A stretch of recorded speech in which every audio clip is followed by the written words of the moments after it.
जय हिंद मेरे प्यारे दोस्तों। मैं आपका दोस्त आशीर्वाद आपके लिए आज हमारी पॉलिटी की कक्षा होगी, जिसमें आज हम राजनीतिक सिद्धांत एक परिचय के बारे में अध्ययन करेंगे। ये 11th की क्लास है और ये हमारी इसकी पहली चैप्टर है।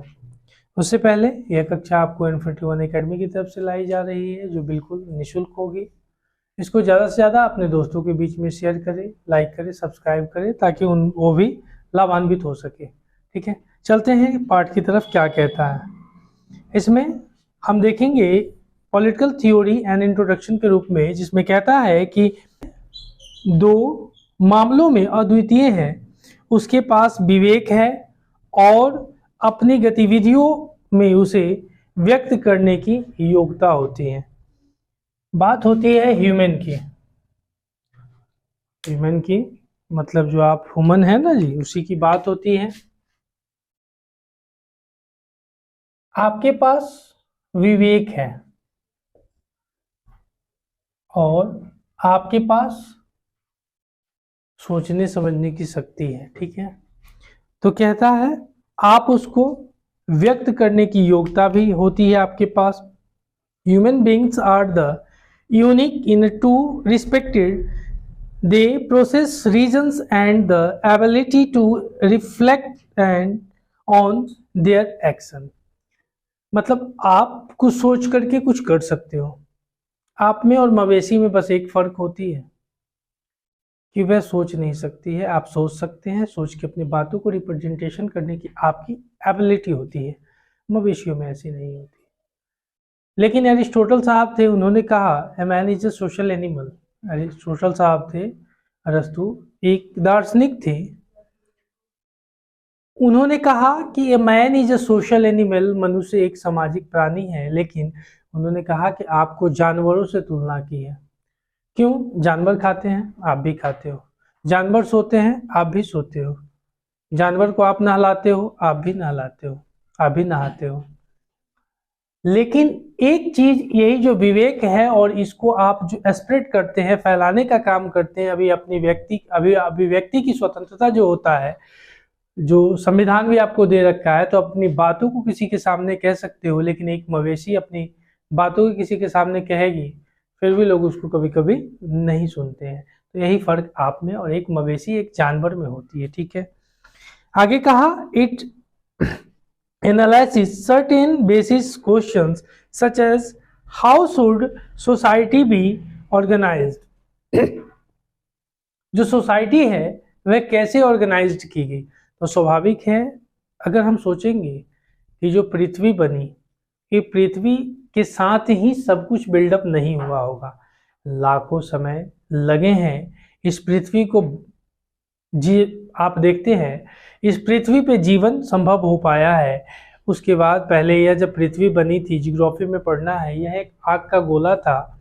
उसके बाद आपने देखा धीरे धीरे धीरे प्रक्रिया हुई, जल वगैरह होने लगा। जल के बाद आपने देखा कि पेड़ पौधे, रेप्टाइल्स वगैरह, इन सब चीज़ों को आपको देखने लगे। फिर उसके बाद मनुष्य का आदि मानव के तौर पर एक स्थान से दूसरे स्थान पर घुमंतू की तरह घूमने का काम करते थे। अपने जीवन यापन के लिए कंद मूल, जिंदे मवेशी वगैरह कुछ भी मार करके, शिकार करके खा लेते थे। एक बार की घटना हुई कि आग लग गई।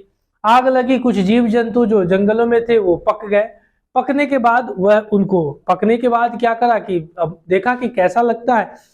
स्वाभाविक है, हम ही किसी चीज को देखेंगे अचानक तो उससे थोड़ा अजीब लगता है। फिर उसको खा करके देखा होगा, हड्डी जैसे आजकल निकलते हैं, ऐसे नहीं हुआ। नमक उमक का ऐसा कुछ नहीं था जो टेस्ट आएगा। फिर उसको बाद उन्होंने उसके खाने पीने का क्या किया, जब उसको खाया पिया तो लगा, तब वहां से आप देखते हैं कि पूरा पाषाण युग के बाद आप देखते हैं कि आग वगैरह सब कुछ हो जाती है। 1000 के आसपास, ईसा पूर्व की बात कर रहा हूँ, 1000 के आसपास जब सब कुछ सुव्यवस्थित होने लगता है, तो आप देखते हैं कि लोहा का पता चलता है, आयरन का पता चलता है। आयरन के पता के बाद लोग क्या करते हैं, उसी समय धीरे धीरे उसी के आसपास, आप कहो यूं कि 1000-1200 के आसपास, अब एक बंदा उठा, कहा कि this is my land property, यह लैंड मेरी है। वह एक्वायर कर लिया जमीन को। जब एक्वायर कर लिया, तब जब एक्वायर किया तो एक जगह सेटलमेंट होना पड़ेगा। तब धीरे धीरे कर करके कुछ लोग घुमंतू ही थे तो वहां पे सेटलमेंट हो गए। सेटलमेंट होने के बाद धीरे धीरे आप देखते हैं कि किस तरह से उनके चेतनाओं का विकास हुआ। सब कुछ विकास होते होते होते होते आप देखते हैं कि 600 के पास महाजनपद वगैरह आपके सामने आते हैं। उसी समय आप देखते हैं कि जैन, बौद्ध या सारे दोनों धर्म का उदय होता है। आप उस समय एक चीज और देखते हैं कि जो मगध वगैरह थे वो काफी शक्तिशाली राज्यों में आता था। फिर चंद्रगुप्त के मौर्य साम्राज्य के काल में चलते हैं, 321 के आसपास एस्टेब्लिशमेंट होती है। सिकंदर का भारत का 323 में आक्रमण होता है, ईसा पूर्व, सब बीसी में बात कर रहे हैं। उसके बाद घनानंद मगध का शासन था, तो उसके पास क्या था कि सबसे बड़ी चीज थी कि सिंहभूम जगह पर जो छोटा नागपुर का पठार है, लोहा वगैरह इन सब क्षेत्रों में मिल चुका था, जिसके कारण से वो अपनी भाला, तीर, बर्छी, कमान वगैरह बनाने में वह सक्षम हो चुका था। तो धीरे धीरे ऐसे ही करते करते यह प्रथा चलती आती है। आपकी सोचने समझने की शक्ति धीरे धीरे समय के साथ बिल्डअप होती है, विकास होती है। इन्हीं सब के बारे में हम इसमें जो विवेक की बात कहता है, या आपकी विवेक क्षमताओं का विकास हुआ धीरे धीरे। ठीक है, आगे बढ़ते हैं। उसी चीज को कहा, why do we need government, हमें शासन की जरूरत क्यों पड़ती है। तो स्वाभाविक है कि अगर ज्यादा आप विवेकपूर्ण हो जाते हैं तो दूसरे को भी अपने अंदर मिलाने का काम करते हैं, दूसरे की हड़प नीति को आप अपनाते हैं, डलहौजी वाली हाल। तो अगर गवर्नमेंट नहीं होगी तो वहां पे आप क्या करोगे, गवर्नमेंट नहीं होगी तो आप दूसरे के ऊपर थोपने का काम करोगे अपने बातों को, उससे मनमाने ढंग से उसको कहोगे कि तुमको करना पड़ेगा, रूल रेगुलेशन खत्म हो जाएगी।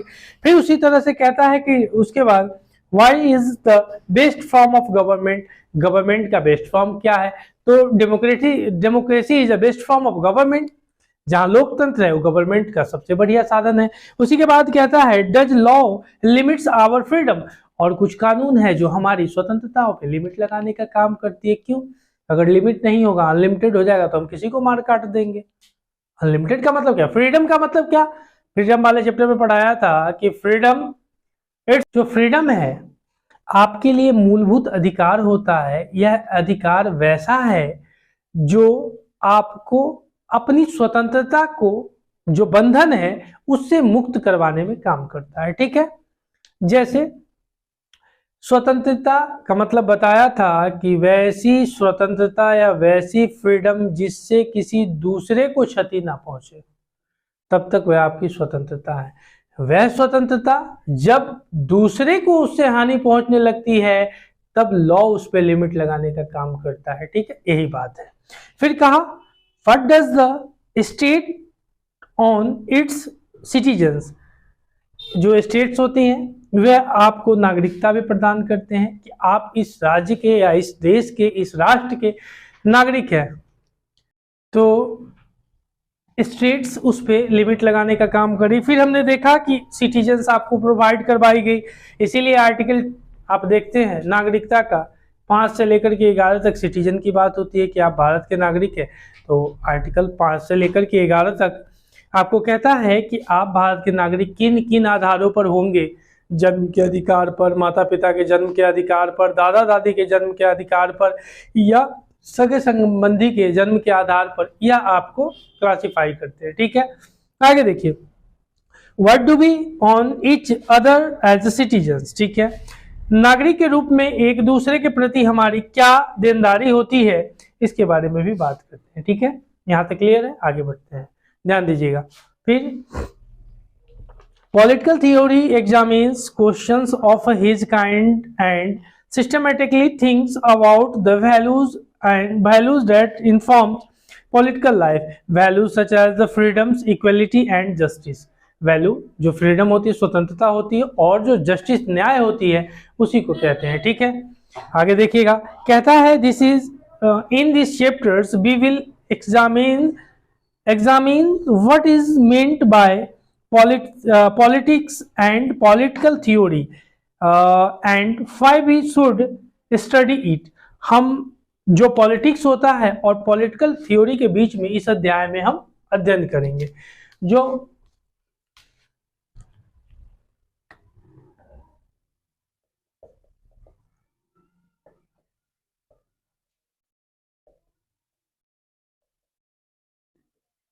जी हाँ, राजनीतिक और राजनीतिक सिद्धांत के बारे में यह हमारा दोनों के बीच में अध्ययन होगा। इसके भर से इसका क्या है उसके बारे में हम देखेंगे। सिद्धांत क्या कहता है और थ्योरी, जो थ्योरी है और या पॉलिटिकल जो राजनीतिक और दोनों के बीच में क्या कंट्राडिक्शन है उसके बारे में। तो देखते हैं राजनीतिक क्या है। What is politics. तो महात्मा गांधी ने एक बार टिप्पणी की थी कि राजनीतिक ने हमें सांप की कुंडली की तरह जकड़ लिया है। जो सांप जकड़ता है ना, उस तरह से राजनीतिक हमको जकड़ लिया है, गांधी बाबा ने कहा था। फिर गांधी बाबा ने उसी चीज को, Mahatma Gandhi once absorb that a political envelops us like the coils of the snakes, and there is no other way out about the ब्रेसली विदाउट इट, जिसमें कहा कि राजनीतिक संगठन और सामूहिक निर्णय के किसी ढांचे के बगैर कोई भी समाज जिंदा नहीं रह सकता। इसमें कहता है कि जो राजनीतिक सिद्धांत है या राजनीतिक है, दुनिया का ऐसा कोई भी देश बिना राजनीति के नहीं रह सकता है। जैसे वह प्रत्यक्ष हो या परोक्ष हो, डायरेक्ट हो इनडायरेक्ट हो, किसी भी तरह दुनिया का हर देश, अगर वो दक्षिण कोरिया भी होगा या उसके बाद नॉर्थ कोरिया भी होगा या भारत होगा, पाकिस्तान होगा, अफगानिस्तान होगा, भूटान होगा, कोई भी देश बिना पॉलिटिक्स का नहीं रह सकता है। कैसे? अब भारत है, यहाँ भी आप देखते हैं कि different types of political parties, आपने देखा उसी में बहुत तरह की कांग्रेस है, एनडीए है, टीएमसी है, बहुत सारी ऐसी पार्टीज है। ठीक है, अब जहां मान के चलो पॉलिटिकल पार्टी डेमोक्रेसी नहीं है, वहां भी जो आपस में जो शासन चलाते होंगे उनके बीच में तो मंत्री वगैरह होती होगी, तो पॉलिटिक्स हुई कि नहीं? वहां भी होती है, हर जगह होती है। आगे देखिए, कहता है no society can exist without some form of a political organisation and collective decisions making. ठीक है, फिर देखिए कहता है जो समाज अपने अस्तित्व को बचाए रखना चाहता है उसके लिए अपने सदस्यों की विविध जरूरतों और हितों का ख्याल रखना आवश्यक। परिवार, जनजाति और आर्थिक संस्थाओं जैसे अनेक सामाजिक संस्थाएं की जरूरतों और आकांक्षाओं को पूरा करने में सहायता करने के लिए पनपी है। जो पॉलिटिकल वगैरह होती है, जो पॉलिटिक्स राजनीतिक होती है, आप देखते हैं कि उसके अंदर आपकी आवाज आज दुनिया के किसी भी देश में जो लॉ मेकिंग का काम होता है, किन के लिए लॉ बनता है? आपके लिए बनता है, एटलीस्ट आप ही के लिए बनता है ना जी। लॉ बनता है जिससे आपके समाज के स्तर पर अगर कोई दबे कुचले लोग हैं, एस्प्रेस जिसको बोलते हैं, सप्रेस्ड, उनको ऊपर उठाने के लिए, जो बच्चे जिनके पेरेंट्स गरीब हैं, पढ़ नहीं सकते हैं, उनको पढ़ाने के लिए लॉ मेकिंग का काम होता है। तो बहुत तरीके से यह कानून वगैरह बनाई जाती है। फिर उसके बाद जो समाज अपने अस्तित्व को बचाए, ठीक है, देखा सरकारें कैसी बनती है, जो गवर्नमेंट है कैसी बनती है। तो आप जानते हैं कि जो डेमोक्रेसी होती है, उस डेमोक्रेसी में आप ही में से चुन करके किसी को गवर्नमेंट में बिठाया जाता है या सरकार में बिठाए जाते हैं। क्यों? क्योंकि लोग का हित हो सके और जनता में से ही चुन करके जनता के किसी पर्सन को या जनता के किसी मेंबर को लोकसभा, राज्यसभा या विधानसभा, विधान परिषद में बिठाया जाता है। ठीक है, चलिए, कहा इसी चीज को हम देखते हैं कि सरकारें हमारी आर्थिक नीति, विदेश नीति और शिक्षा नीति को निर्धारित करती हैं। उसके बाद राजनीतिक सिद्धांत में हमें क्या पढ़ते हैं? तो what do we study in political theory, political theory में हम क्या पढ़ते हैं? तो कहता है कि इन संवैधानिक दस्तावेजों की उत्पत्ति रातों रात नहीं हुई, इनका निर्माण उन विचारों और सिद्धांतों के आधार पर हुआ जिन पर कौटिल्य और अरस्तु से लेकर जंग Jacques Rousseau, Karl Marx, Mahatma Gandhi, doctor Bhimrao Ambedkar तक के समय से वाद विवाद होता आया है। और बहुत पहले ईसा पूर्व 5वीं शताब्दी में प्लेटो और अरस्तु ने अपने विद्यार्थियों से विचार विमर्श किया था कि राजतंत्र और लोकतंत्र में से कौन तंत्र बेहतर होता है। तो प्लेटो और अरस्तु, तो कहने का मतलब है एक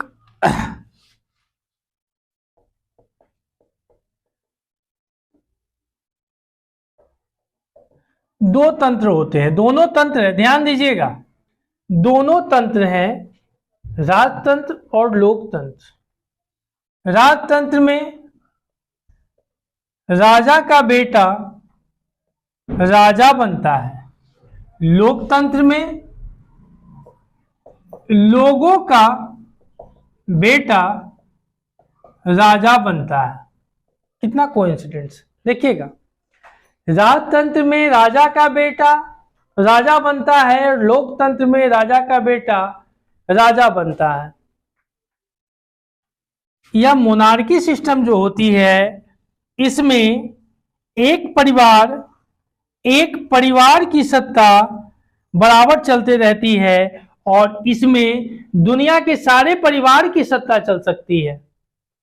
भारत में किसी भी राज्य का, भारत में जन्मा कोई भी व्यक्ति जो कि 25 साल टप गया हो और 30 साल टप गया हो और 35 साल टप गया हो, अगर कोई भी बंदा 25 साल टप गया लोकसभा में घुस गया और 30 साल टप गया राज्यसभा में घुस गया, अब 35 साल टप गया तो राष्ट्रपति बन गया। यह भारत की कैरेक्टरिया एज की होती है। तो कहने का मतलब है, यह इसमें जरूरत नहीं है कि आप राजा के बच्चे हैं या किसी अधिकारी के बच्चे हैं या चोर के बच्चे हैं या डकैत के बच्चे हैं। जरूरत है कि आपको जो जनार्दन है, जनता जनार्दन कहलाती है, पीपल जिसको बोलते हैं, जो पीपल है वह आपको चयन करते हैं कि नहीं। लेकिन आजकल यह लोकतंत्र का तरीका भी बदल गया है। आप बाहुबली होंगे, आप पैसे वाले होंगे तो लोकतंत्र के आप मुखिया बन जाइएगा, मतलब राजा बन जाइएगा। तो बहुत कॉज फैक्टर करते हैं, लेकिन फिर भी जो लोकतंत्र है, लोकतंत्र में लोगों का तंत्र होता है, राजतंत्र में राज्य परिवार का तंत्र होता है। यह लोकतंत्र जनता के लिए काम करता है, यह भी जनता के लिए काम करता है, लेकिन कुछ गिने चुने लोगों का इस पे अधिकार होता है, इस पे सब लोगों का अधिकार होता है। लोकतंत्र लोक का एक ऐसा शासन है जो जनता करती है, जनता में से ही लोग आते हैं और जनता के लिए ही करते हैं, यही लोकतंत्र कहलाता है। अब्राहम लिंकन साहब ने कहा था, जनता के लिए और जनता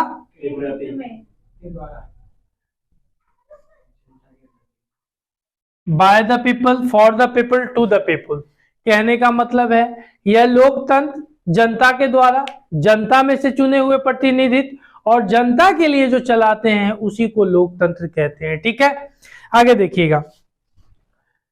हाँ, इस पाठ्य पुस्तक में हमें स्वयं को राजनीतिक सिद्धांत के सिर्फ पहलू तक सीमित रखा है और राजतंत्र, समानता, नागरिकता, न्याय, विकास, राष्ट्रवाद और धर्मनिरपेक्षता जैसे सुपरिचित राजनीतिक विचारों की उत्पत्ति, अर्थ और महत्व के बारे में ही हमें अध्ययन किया है। ठीक है, कहा, in the textbook we confirm ourselves to one aspect of political theory that which deals with the origins, meanings and significance of political ideas that we are familiar with, such as freedom, equality, citizenship, justice, development, nationalism, secularism and so on। ठीक है, आगे देखिएगा, हमें राजनीतिक सिद्धांत क्यों पढ़ना चाहिए।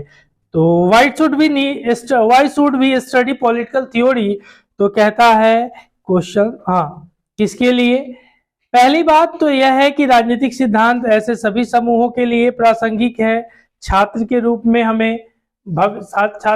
में हमें भविष्य में उपयुक्त पेशों में से, ऑक्यूपेशन जिसको कहते हैं, किसी एक को चुन सकते हैं और इसलिए परोक्ष रूप से यह अभी भी हमारे लिए प्रासंगिक है। ठीक है, first of all political theory is relevant for all above target groups as high schools students. We may choose one of the above professions in the futures, and so indirectly it is relevant for us even now। ठीक है, आगे कहा, दूसरी बात, हम मत देने वाले हो रहे हैं, 18 साल के हो रहे हैं, शादी ब्याह का भी उम्र हो रहा है, घर छोड़ के भागिएगा नहीं। 18 साल के बाद लोग बालिग होता है, अपने डिसीजन खुद लेने लगता है, ठीक है। तो फिर अब हमें दायित्वपूर्ण कार्य निर्वहन के लिए उन राजनीतिक जैसे कहा उन राजनीतिक विचारों और संसाधनों की बुनियादी जानकारी हमारे लिए मददगार होती है जो हमारी दुनिया को आकार देते हैं। सूचना परक समाज में, जो इंफॉर्मेशन टेक्नोलॉजी का समाज सोसाइटी है, समाज में यदि हमें ग्राम सभा होना है या वेबसाइट और मतदान पर अपनी राय पेश करनी है तो हमारा तर्कशील और जानकार होना निर्णायक होता है। यदि हम मनमाने तरीके से अपनी वरीयताएं प्रकट करते हैं, मनमाने मतलब अपनी मनमर्जी से, तो हम ज्यादा प्रभावी नहीं होंगे। लेकिन यदि हम विचारशील और परिपक्व हैं तो अपने साझा हितों को गढ़ने और व्यक्त करने के लिए नए माध्यमों का उपाय किया जा सकता है। जैसे आप तर्कसंगत अगर किसी चीज को सोचते हैं, ठीक है, तो उसके लिए लॉजिक की जरूरत होती है कि आप जो पढ़ाई लिखाई करते हैं उस पढ़ाई में एक तार्किकता होती है। जैसे आज आप पॉलिटिक्स में किसी भी तरह आप मान के चलिए सपोर्ट दैट कि आप 18 साल के हो रहे हैं। 18 साल के होने के नाते आप भारत के एक नागरिक भी सभ्य समाज के निर्माण के लिए हो रहे हैं। जो भारत के नागरिक आप बनिएगा, जो सभ्य समाज का निर्माण कीजिएगा, उसके लिए आप जो अपने में से जो लोग चुनिएगा, टू द पीपल, वे लोग आपके हित में, आपके लिए ऑक्यूपेशन, पेशा, रोजगार, नियोजन के बारे में सोचते हैं कि नहीं, उसके ऊपर डिपेंड करता है। तब जाकर के आप एक अच्छे राजनेता का चयन कर सकते हैं, ठीक है। आगे देखिए, secondly, we are all going to be citizens entirely to vote and decide others issues to act responsibility. It is the helpful to have a basic knowledge of the political ideas and institutional that shapes that would be live in the information society. It is the crucial that we learn to be responsible and informed if we are to participate in Gram Sabha or after our views on websites और, ठीक है। देखिएगा, तीसरा, राजनीतिक सिद्धांत बस यही करता है कि वह हमें राजनीतिक चीजों के बारे में अपने विचारों और भावनाओं के परीक्षण के लिए प्रोत्साहित करता है, ठीक है। इसी चीज को देखिएगा जरा, कुछ प्रश्न होते हैं इसमें। जैसे आप भारतीय संविधान के अधिकार वाले अध्याय में किसी भी रूप में छुआछूत का निषेध किया गया है और गांधी के सिद्धांतों को नीति निर्देशक तत्वों में शामिल किया गया है।